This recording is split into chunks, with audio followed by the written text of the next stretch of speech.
and we are green for round 5 here at Spa. Alessandro Gueretti leading us from pole position. De Haan is going to go for this wheel to wheel, and De Haan has gone off. Robert, you get back the position. Opportunity now for Arnaud Levy. Late on the brakes, he runs into the back of De Haan. Alessandro Gueretti takes his second win of the season. Yeah, let's go!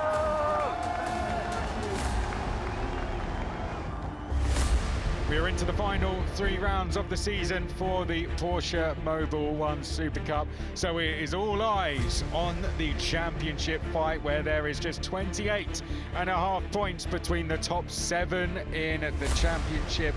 And we are left with a bit of a mixed grid coming in to this round at the Hungaroring.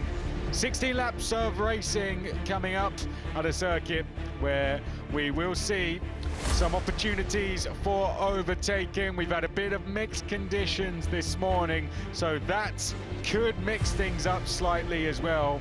And we have a first pole position on the front row for Mathis Gilbert, a first pole position for the Martinet by Almiraz team since Spa 2020. Let's go through the grid then. It's Mathis Gilbert and Flinturing on the front row. Arnaud Levy and Valter Bordekamps trying to get first wins from row 2. Likewise, Kaz Avacourt, who was on the podium here last year. Then we have our championship leader, P6. Robert De Haan, second in the championship, is 7th. Theo Overhaus, P6 in the championship, is going to go off the outside of row 4. Huub van Eindhoven is P7 in the championship. He's alongside Alex Tauscher. Marvin Klein is 5th in the championship on row 6 with Jaap van Lagen. Then Brasky and Burton and Stiak and Aldo Vistante are on row 8. Next along is Mikel Ascona. Dirk Schuten is on row 9. Frank Porter Ruiz is next, and Pietro Deligoanti. A debut for Adrian Flack, Sam Shaheen, Luciano Martinez is next, and then we have Aaron Mason as a guest appearance for Luciano Martinez. Keegan Masters, all the way at the back of the field, could be a hard charger in this race. Yeah, Mathis Gilbert just 3 thousandths ahead of Flinturing. He took pole. Let's hear what he had to say after that. It's just crazy. Last year I did my best result here in Budapest without knowing the track, and this time it's pole position. We are in a good rhythm with my team, P4 in Red Bull Ring and P6 in Spa, but now pole position, it's just crazy, it's very tight, and we did a different strategy with the team, and at the end that paid off, about starting quite late, and yeah, very happy about the result.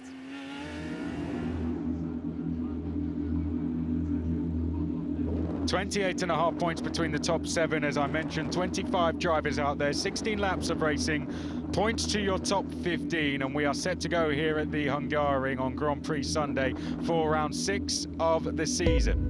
Lights are coming on. To the left of screen is Flinturing. To the right is Mathis Gilbert on pole position, and we are go for round 6 of the season. In the Porsche Mobil 1 Super Cup, Mathis Gilbert gets straight over to defend his lead from Flinturing as they head down towards the first corner, and Flinturing looking to the outside on the brakes there, trying to take it all the way around the outside. Arnaud Levy in the blue and white GPLE car will try and get the undercut on the exit, and we jump on board with Levy now, who looks to tuck in behind Shearing and defend that 3rd place, in contact with Avacourt there in the orange and white livery. Avacourt running slightly wide as we go on board with Gueretti, and look at this, he's so congested for our championship leader, who's just trying to keep it in a straight line up towards turn 4. Gueretti's been shuffled backwards on this first lap, just wrong place, wrong time, as you can see drivers going 3 abreast through turn 2, and now side by side also through turn 4 and 5.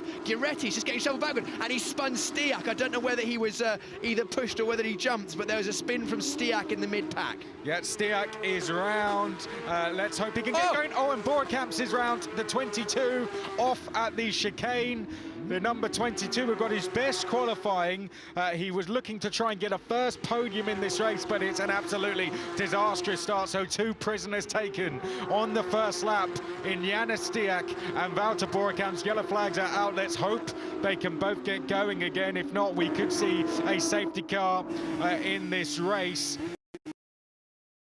Drivers are slowing, and that is confirmation of the safety car now, because we have the number 29 of Janis Stiak has come to a stop on the exit of turn 5. We saw that contact made of Janis Stiak as we came to that section of the circuit into turn 5. He was turned into a spin. Wouter Bordekamps had similar contact, it seemed, coming through the chicane. So 2 incidents to unpick on that first lap. The race is now neutralised by the safety car, Mathis Gilbert leading the queue. It was pretty even getaway, actually, from everyone in the top 8 positions. They all slotted in like a zit. Nose to tail, they went down towards turn 1, then it all fanned out. You can see Gilbert just defending the inside from Flint Schuring. And then in that mid-pack, the second of the Schumacher CLRT cars, Giretti, black and gold. He's in the middle there, just actually got into the back of Borkamps, which then caused him to have to slow up. Here's where the drama unfolded. Borkamps in the red car was okay. The first of those blue cars, 27, Borkamps got balked in the middle of turn 5, and everyone just concertinaed up. Sorry guys, I got pulled from behind. I'm so sorry, please. Giretti's going to make contact here with Tauscher. Watch this, Giretti will make contact with Tauscher, and Stiak's an innocent party.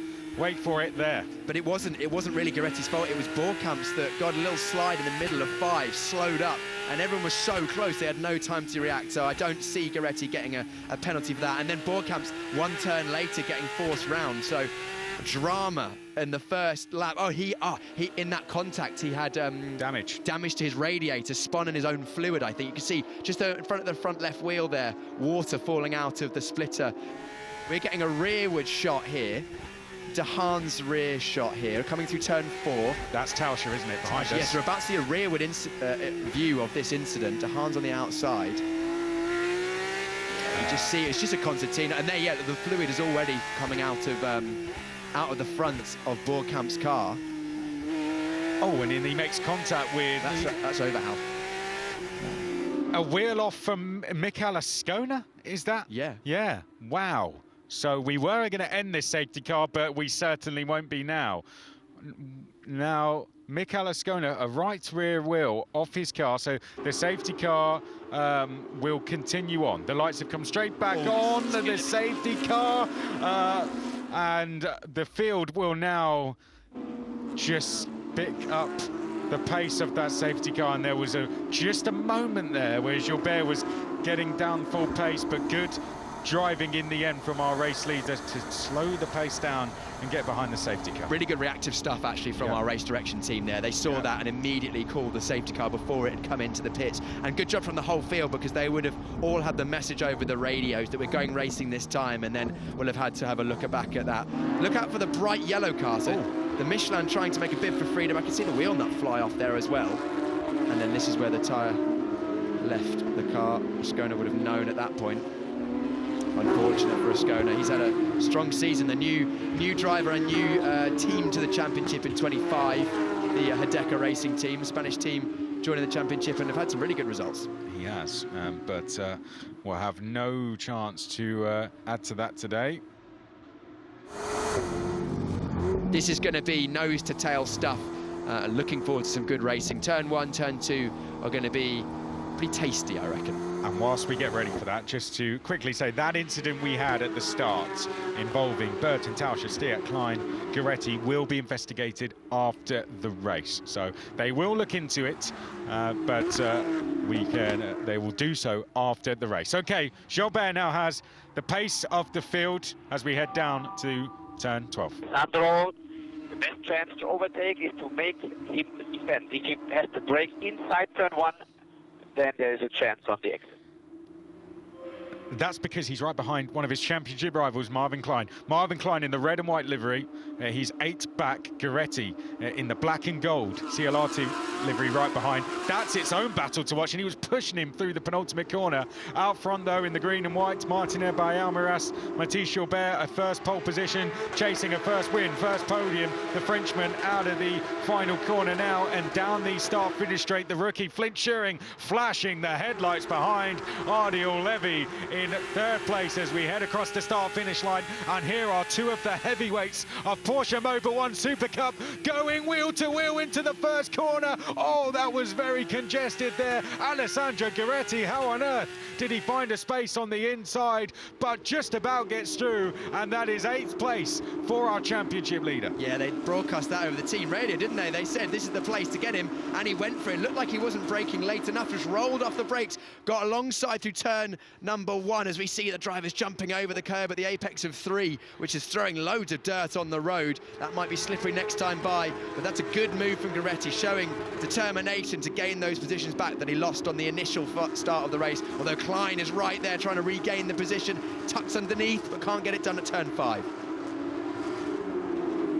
Nose to tail towards turn 1 as Overhouse, looking to the outside, has managed to get past Klein. Overhouse round, contact with Marvin Klein. That's dramatic in the championship as well. Overhouse, our early championship leader, his season is going from bad to worse. He just can't get some consistent results, and I think, unfortunately, Klein probably a bit over-exuberant there as Gueretti's now under pressure as well. Oh no, that's not good for Theo Overhouse. He was in a chase for this championship, coming into this 28.5 points back, and now he's going to fall even further back, and Marvin Klein could be getting looked at there by the stewards in this race, going into the back of Theo Overhouse and turning him round into a spin. Meanwhile, we jump on board with Ariel Levy, looking at Flint Schuring, two other drivers in this championship fight, which is changing all the time because some of the championship leaders are not in the top 5. It's opening up for the likes of Schuring and for Levy as well. There are big opportunities when it comes to points today.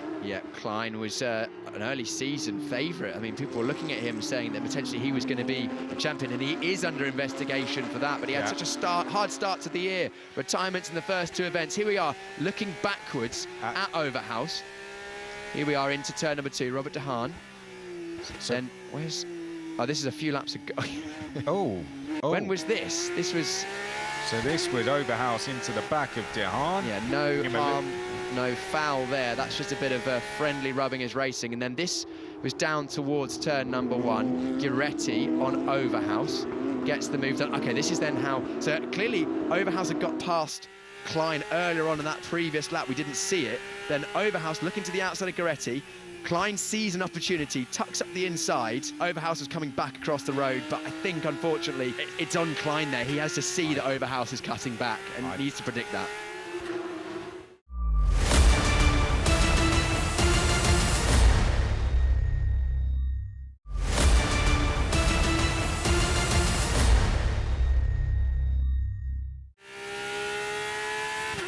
We're on board with Gueretti. It's pass or be passed in this race now, and De Haan knows that ahead of us. There we go, you have to overtake or you're going to be passed. Gueretti into the back of De Haan there, and that is the approach Gueretti is now having to take in this race. He is on the attack of his championship rival. De Haan saw that coming, he went for the move. Gueretti, though, was fully committed, Piers, and he's pushing him through the corner. No, I don't think that's actually De Haan. I don't think that's actually Gueretti pushing De Haan. I think De Haan was very unhappy with the bump into turn 1. He chopped the nose off from Gueretti down towards turn 2, saying, I'm not happy, parked it on the apex, trying to back Gueretti into Braschi behind, Marvin Klein behind, because of course, don't forget, we've got De Haan, who is a BWT Lechner racing driver, Gueretti, Schumacher CLAT, and then Klein behind, another BWT Lechner driver. What does he think? We see it, everyone could see it on TV. And it was lucky, Gueretti, that De Haan didn't actually clatter into the side of Van Eindhoven, because that contact could have seen Van Eindhoven go round. Let's have a watch of this again, Chris. Yep, now let's see. The brake lights are on. Look, he's backing him up. Yep. He is backing him up. That's naughty from De Haan. Yeah, that is naughty. You can see the dent on the rear bumper as well. Let's watch this on board. So this is where it started. Gueretti thought, I might have a go here up the inside if De Haan doesn't go for it. Brake very, very late. And look this, look, the front to rear contact. Actually, De Haan did clip the back of Van Eindhoven, and then watch De Haan, not happy, chops the front off of Gueretti there, saying, no, you do not. And this is, I think this camera is probably not going to work particularly well after this, because it was fairly hefty contact towards turn 1. He moved so much under braking, so much under braking. I don't think I agree with you there, Alessandro. I think you were driving into a space that was always going to close. Saying he was moving under braking, Dahan chose his line, and then you can see black and white flag for... There's the radiator of Guiretti's car. Yeah, and well, there we go. And that was Dahan, a message to Guiretti, basically, through the corner, saying, I'm not having any of this. Yeah. Well, we're in a championship fight, one of the most feisty championship fights we've had in Porsche Mobil 1 Super Cup history, and we're seeing that playing out in this race. Meanwhile, rookie Flynn Shearing could go and take the championship lead in this race. Ariel Levy, he has been noted for a full start, but he could make a huge impact in terms of climbing the standings as well. And they're just clearing off out front. And we've got Mathis Gilbert, who could get a first win for that team in 4 years in his first podium. But in this is where it is all going off. Gilbert was very fast after that safety car restart, but actually the last couple of laps, Shearing just been chipping away at the gap, keeping it just to within 2 seconds, potentially Shearing just looking after his tyres. I don't think we're done in this battle for 5th, 6th and 7th and 8th between Hu van Eindhoven, Dahan, Guiretti and Klein, as we got a spinner. That's a GP Elite driver, the 21. Yeah, that's Flack. That's the debutant. Adrian Flack, the Aussie double pram champion over there. Let's have a look. Let's have a look at this. This is a chicane. Aaron Mason. That's... I think Mason trying to come back on the road, maybe not quite realising that Flack was as close as he was. I expect an investigation into that one because, yeah, it was a bit unnecessary, the contact there. A bit clumsy between those two. He looked to come over quite aggressively as well, didn't he, there on Flack. And no surprise that that's been noted for causing a collision, because Mason looked to try to be defending when the move was already on. Well, there we go. It's been quite an entertaining race, hasn't it? If you missed Porsche Mobil 1 Super Cup today, then you're being told to go and watch the replay immediately. And you can tell we're about to hit the summer break. Everyone trying to get all the points they can out of this one. Yeah, and they've got time to fix the cars as well. That's Keegan true. Masters, not a good day for Keegan Masters. He had a poor qualifying, wasn't able to take his grid position because his car didn't pass post-race scrutineering. Flack's in the pits, so Masters out, Flack's out, adding to the list of drivers that won't finish this race. Still 18 cars circulating on circuit, bookended by the Martinet Balmeiras team drivers of Gilbert and Aaron Mason. Yeah, he's driven superbly. He hasn't really had that much airtime, has he, because of everything that's going on? He hasn't, but potentially Shearing playing a very shrewd race. He let Gilbert go after that first safety car restart. Gilbert took a lot out of his tyres. Gilbert was the fastest, had the fastest lap, but now the fuel's burning off. Last lap from Gilbert, 48.2. Last lap from Shearing, 47.8. Yeah. 4 tenths faster. Gap has come down to 1.5. It'll probably be closer to a second at the end of this lap. We could be in for a last lap battle, but Guiretti is as close as he's ever been. Well, maybe not quite as close as he's ever been. He was inside the rear bumper of Dahan at one point, but there's going to be a potential defensive move, a flash of the headlights. These two won't be on each other's Christmas card lists after this race, I'm pretty sure of that. Right, round 2, anyone? Into turn 1, Dahan making his intentions clear down to turn 1, and Guiretti's going to go around the outside of Dahan, and he's going to push him all the way to turn 2. What's it going to be from Dahan this time? Looks to the outside, does Guiretti, and he's going to have to go all the way around the outside. Dahan parking it on the inside once again, and Guiretti can't find a way through, and we've got a full start coming up there for I think that's Schutten in 11th place. The red box next to his name denotes he has a penalty. There were other drivers being noted for that, so we'll see if anything comes of that, but Schutten has been noted and now been given a penalty for a full start. Very shrewd driving from Dahan there. He defended down towards turn 1, knowing the attack was going to come from Guiretti, parked it on the apex of 2, which gave him a good exit out of 3, and now Guiretti's under pressure from the teammate of Dahan, which is Klein behind. Dahan just backing it up. He forced Guiretti to the outside of 2, so he couldn't go out the inside by touching the brakes down the straight. Now the battle we're looking at is between Guiretti and Klein for 7th and 8th. Guiretti from offence to defence. I just look to see if any more full start penalties come in, because Schutten was one of 4 drivers noted for that. We'll monitor that very closely. Meanwhile, we follow this battle. Dahan, Guiretti, the top two in the championship.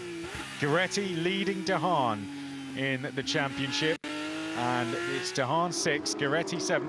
Klein, who was a two-time pole sitter around here, who had a torrid start to his season, 2 DNS results at Imola and Monaco, where he barely made one corner, and now on a recovery mission in this championship. He's been doing so very well, but that's halted so far. He will be under investigation for causing a collision after the race with Overhouse, but for now he continues on in P8 in this race.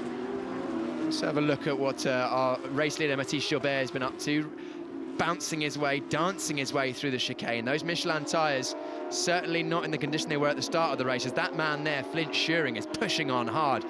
In theory, you should have one wheel on the white line there, but drivers kind of ignoring the chicane somewhat there. It's a bit quicker if you don't have to take to the circuit exactly as it was designed, but we'll see if any warnings come in. But the gap coming down, a second it is now, between Gilbert and Schuring. Gilbert maybe just controlling the gap with just 2 laps remaining, well, 1.5 at this stage. Yeah, using the jokers. Ardil Levy just on the fastest lap of the race. Look at that, he's closing in on Flint Schuring, and Flint Schuring is within a second of Gilbert. The pressure is growing on the Frenchman. Ardil Levy is throwing everything at this. Here we have 3 drivers yet to stand on the top step of the podium, all fighting in the podium places. Gilbert's never been on there, and he is leading the way and looking like someone who's been leading this championship all season the way he's driving. Yeah, so smooth, so under control so far for Gilbert. He only needs to do one more tour. 4.3 kilometers of racing to go around the Hungaroring circuit. Gilbert just needs to keep it clean. That gap at 1 second shouldn't be enough for Flint Schuring to close down unless there's a mistake. But Ardil Levy is going to be right there, and we're saying no more investigation. So we are racing to the line for these drivers. Yep, no further investigation into the other 3 drivers that were noted for a false start. So this is it. Ardil Levy, 3rd on the road, and doesn't have that false start hanging over him anymore. So to the line we go. Guiretti fastest lap now, closing in on De Haan. No fastest lap point in this championship, so it is just for pride as De Haan takes it round, and he's right on the back of Huub van Eindhoven ahead, who's dropped away from Havercourt, and a chance of a top 5 finish here. He'll be looking to try and get a move done into the final 3 corners. Van Eindhoven, a lot of curve through turn 4, but Van Eindhoven on the podium here last year, not quite there this year. 5-second penalty for Van Eindhoven. So this position is gone already, basically, for Van Eindhoven, and that the team of BWT Lechner will be on the radio to Robert De Haan saying you don't need to overtake on the road, because if he tries an overtake, he might leave himself vulnerable to Guiretti. Yep, so that is for track limits. Huub van Eindhoven has received a 5-second penalty, so that puts De Haan up into P5. He does not need to overtake him. Into the final few corners. Does Schuring have anything left? Gilbert, can he hang on through these final few corners? It was a first pole position in 5 years for the Martinet by Almiraz team, and now they will return to the top step for the first time in 4 years. Mathis Gilbert, after his first pole position, is going to go on the podium for the first time, and he will go straight to the top step of the podium. Mathis Gilbert across the line takes the win of round 6 in the Porsche Mobile 1 Super Cup, and masterclass drive by the Frenchman. Brilliant drive, your Super Cup winner. Brilliant, congratulations. Yes! Oh, congrats, guys, congrats. Woohoo! Really good win there for Mathis Gilbert. Well managed. He didn't have it easy, but ultimately it was the pace that allowed him to take the win. And good to see the sportsmanship between those two. Schuring congratulates him. Here's the result. It will be a provisional result. There are some post-race investigations for this one, but what we do know is Mathis Gilbert is our winner. A new winner in the championship. Flint Schuring and Ardil Levy join him on the podium. Kaz Havercourt, a solid 4th place for him. And De Haan, Guiretti, Klein. Well done to Brasky in 8th place. That's a great result for him. Van Eindhoven and Gus Burton up in the top 10. It's a return to the top step from Martinet by Almiraz, and it's Mathis Gilbert, the Frenchman, who has put them there. The Frenchman for the French team. What a day. They'll remember this one for a long time. But a first win for Mathis Jalpert, his first time on the podium, and he's gone straight to the top step. Yeah, I did Red Bull Ring a good result, Spa a good result, and now the first of all podium for me, and with a win, so it's just special. Thanks to the team, the car was mega. We progressed a lot since last year, and this is the first win of the team with this car since 2021, I think. At the end, it's about track position here, so I did the pole yesterday, and that helped me a lot to bring this victory today. Flint Schuring, back-to-back second place finishes for him. Had a good start, managed to get alongside Mathis for turn 1. Then I think I had quite good pace, and then yeah, of course we had the safety car just after safety restart. I didn't quite have the pace, but then I managed to get away and get close to Mathis again. But yeah, never really close enough for a move. Looked like he was enjoying himself out there, didn't he? So he should. Second podium of the season for Ardil Levy. I think that the safety car did not affect me so much. Maybe it reduced my chances to overtake Flint and Mathis, but there's no point to take really big risks. But on the other hand, I trust myself and I believe I can do it, so I will give it my all. Great stuff from all three of them, and that will be champagne celebrations. We're into the summer break now, a double header coming out the other side. Round 7 will be at Zandvoort on the 31st of August. We'll see you then.